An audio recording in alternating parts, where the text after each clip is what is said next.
Wrestling? My goodness, what would my family and friends think? The April 21st, 2021 episode of AEW Dynamite. So we start off the show pretty strongly with a pretty great match between Ricky Starks and Hangman Page. There was a lot of great chain wrestling between the two. I really like Hangman Page's offense. I really like his pump handle, half Nelson, fall-away slam.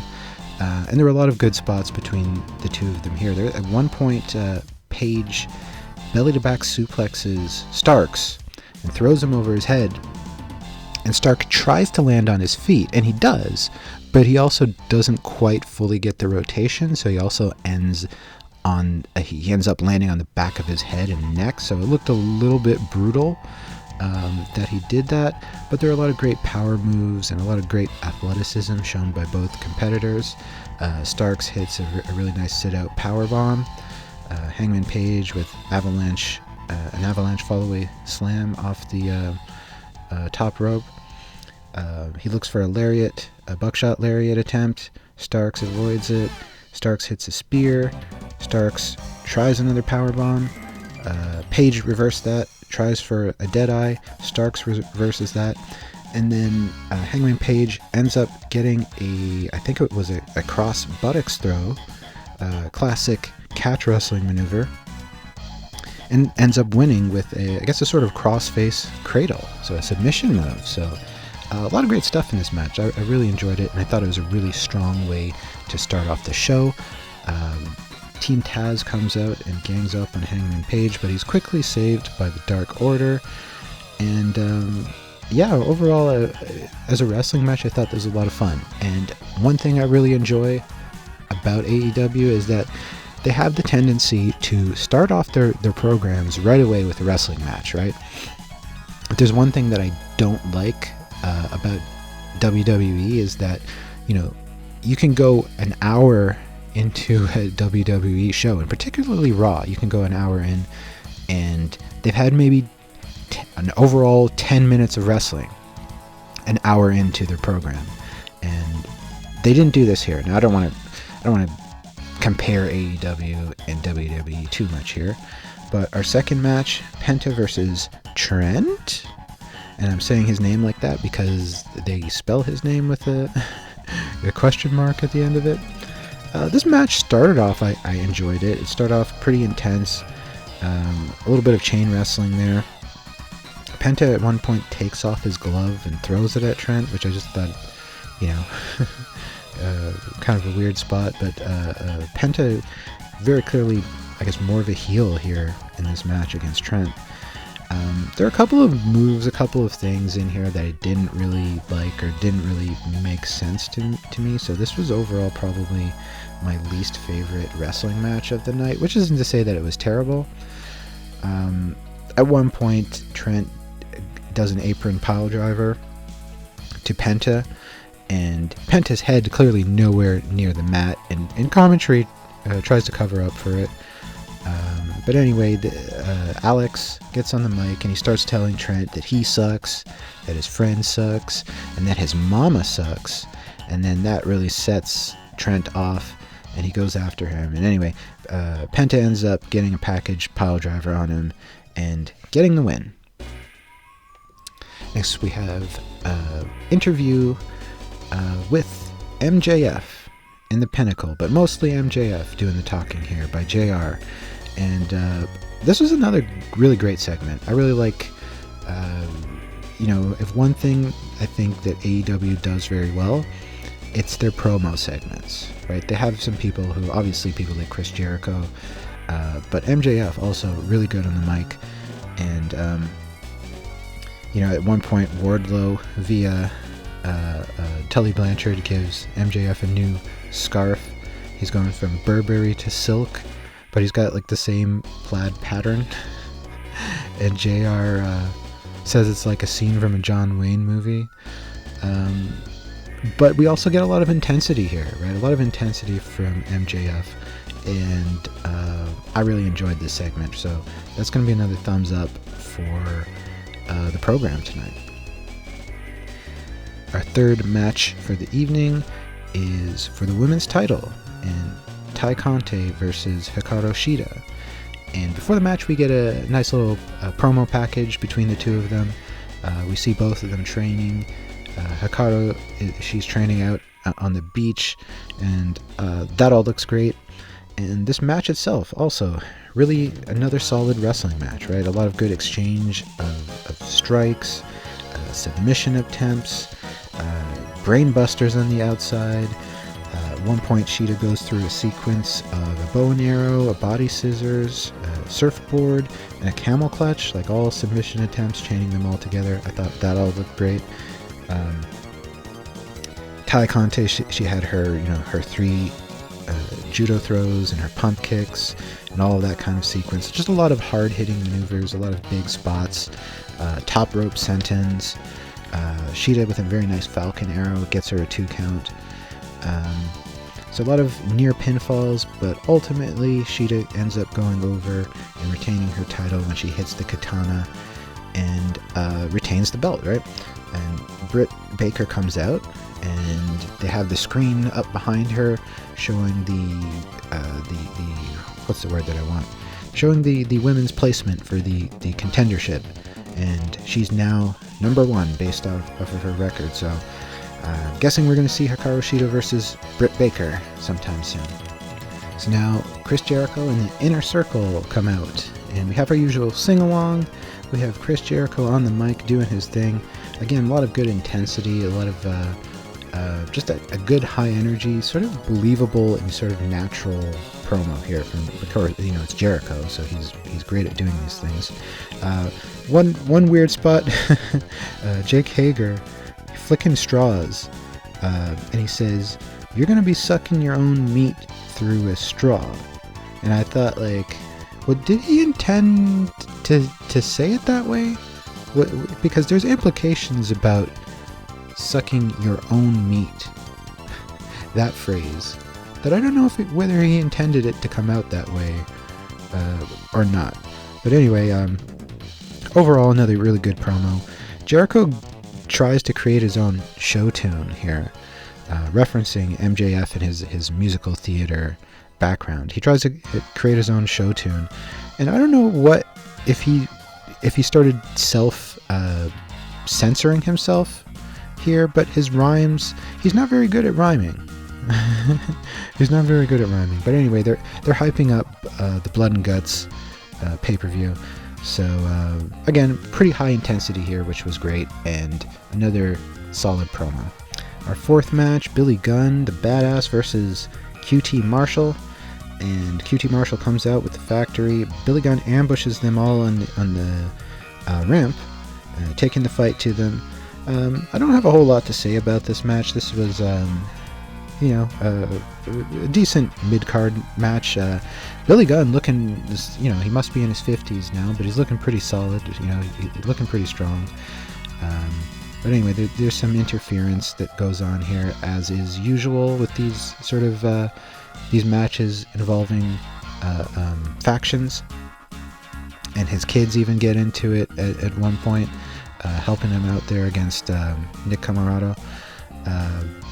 But Agogo becomes the deciding issue in this match. He gut punches Gunn, and QT is able to get the win.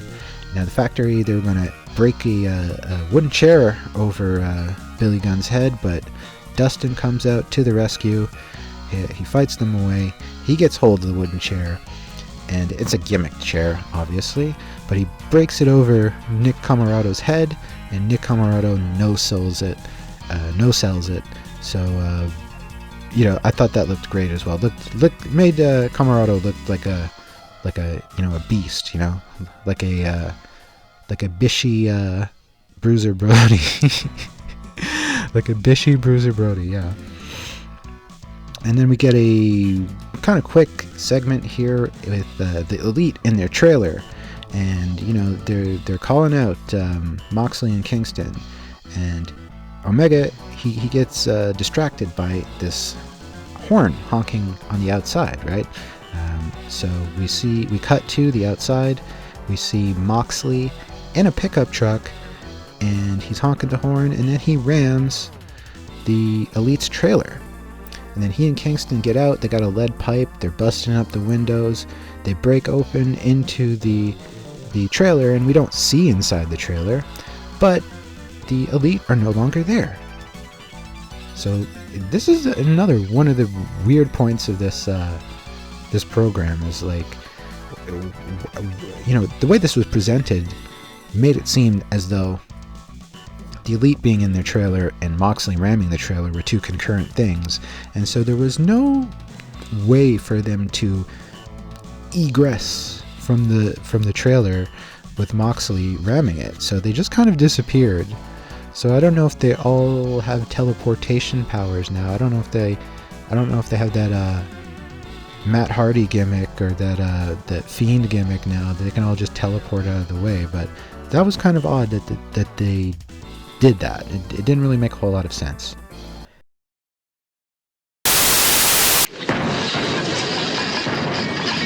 There he goes again.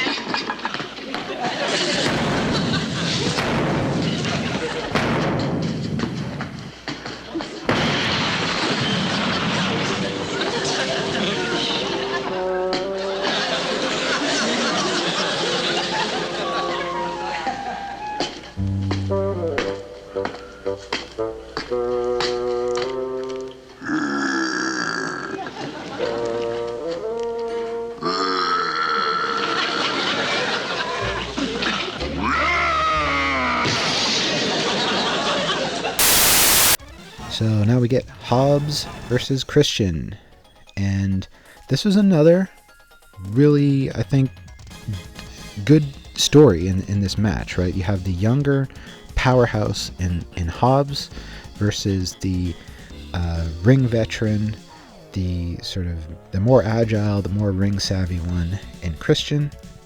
And so there were a number of good spots in this match. Christian, looking for a way to win this match, taking a lot of heavy and hard shots here from Hobbs. Things that I particularly liked, the two lariats that Hobbs threw at Christian. The first one he missed, but then he came back with an Enzu lariat to the back of the head. And both of them looked really, really good. Like, even the one that missed, it looked very, very tight and very snug. One of the things that I notice a lot of the time with wrestlers when they throw these lariats that get ducked is that they often look very generous, right? There's a quite capacious in the amount of space that they leave between their lariat and their opponent's head. And this one didn't look like that. It looked very snug. And then the second one came around and hit him in the back of the head. Reminded me a little bit of Stan Hansen. So that was great. At one point, JR calls a spine buster a power bomb, and Taz corrects him. And I don't know, is it just me, or has there been an ongoing thing in the commentary over the last couple of days with the last couple of weeks with commentators or play-by-play miscalling moves? I don't know. I feel like we're going to be seeing some of tonight's episode on Botchamania, or the next Botchamania. Cage hits a nice frog splash, only gets him a 2 count. Hobbs, so going into the finish, Hobbs gets Christian in a power slam, and he hits him into the turnbuckle, and then looks like he was about to do an Oklahoma Stampede or something like that, but he spends a little bit too much time hot dogging, and Cage reverses it into a kill switch and gets the pin. So a pretty solid big man little man match, or powerhouse versus a more technical wrestler type of match. And so I enjoyed it. I thought there was a good story being told here. So our final match of the evening is another match for the belt, another challenger coming up against the champion, Jungle Boy versus Darby Allin for the TNT belt. And I don't know if it's just me, but they announced Jungle Boy at 168 pounds here, and Darby Allin at 170, and I don't know, it's quite obvious, or at least to me, that they're kayfabing the weights here a little bit. Jungle Boy's a little bit taller than Darby, and to me a little bit broader in the chest and in the arms. So I find it hard to believe that he's 2 pounds lighter than Darby Allin is. But anyway, this is another intense match. A lot of good back and forth, takedowns, exchanges of things. Jungle Boy, body scissors takedown that sends Darby to the outside, right? He gets slammed down to the mat, and then he rolls out. And then Jungle Boy hits 3 suicidas in the row. He's looking for the snare trap, and Darby escapes. And Darby ends up getting the win in the end with the Last Supper. But this was another very solid match. I enjoyed it. Darby pushing kind of the boundaries of being a little bit more heel in this match, which is not an uncommon thing when you have 2 baby faces going up against each other. But again, once again, at the end of this match, Scorpio Sky and Ethan Page come in and attack Darby Allin, right? I should point out that earlier on in the match, that Sting, who was accompanying Darby, chased Luchasaurus to the back of the ring, which is why he wasn't there when Scorpio Sky and Ethan Page came out. But they start beating up Darby. Archer comes in to help. He starts getting beat up a little bit. And then Sting comes out, and he chases everybody away with his baseball bat, and the show is over. So overall, I thought that AEW was pretty solid tonight. Probably the most amount of good wrestling that I've seen within a 2-hour time frame on a major wrestling promotion this week. A number of things. The highlights for me, Hangman Page and Ricky Starks, I thought was really good. Tai Conte and Hikaru Shida, also really good. Powerhouse Hobbs and Christian Cage, and also Jungle Boy and Darby Allin. So, a lot of really decent wrestling matches here. Also the promos, like I said, MJF and Jericho in particular, really intense, really good energy coming from them. I would have liked to maybe have heard a little bit more from the Pinnacle. FTR didn't say anything during that interview segment, even though they were there. The Inner Circle, like I said, was a little bit weird in some of the things that they were doing. Jake Hager in particular, a little bit awkward, but overall a pretty solid show. My major dislike, I guess my major sort of WTF moment was just the thing with the Elite in the trailer. Like, where did they go? There's I was expecting maybe some kind of explanation for what went on there, but apparently they can either they're really good at hiding, or Moxley is very bad at looking for people, or they can teleport. Either one, I don't know. But anyway, that's all for today's episode. AEW. I enjoyed it. I like AEW. I like how tight their programming is in terms of, we get out right out of the gates, we get some wrestling in there, and we don't mess around too much. And the segments that are in between the wrestling bouts, the promos and all of that, they're all generally building towards something, which I like. So if you like this video, you can or cannot. Like I said, I can't make you do anything. I can't even make you listen to these episodes or watch these episodes. But if you like the video, you can hit the thumbs up button below. If you want to hear more, you can subscribe and you could hear more. But you don't have to do any of those things because, I'm not like the Elite. I can't teleport. I'm not like the Elite. I'm not like Nightcrawler. I'm not like Raiden from Mortal Kombat. I can't teleport, so I can't do anything about you liking or not liking the video. I misjudged you, Herman. But don't worry. I won't tell anyone your secret. Thank you, Grandpa. Thank you. But now I got to be sure I'm in shape. I'm doing the arena tonight.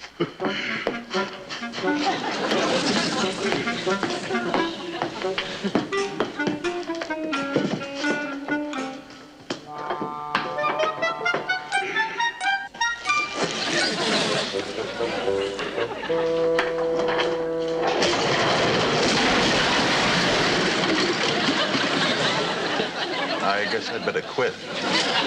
I don't want to overtrain.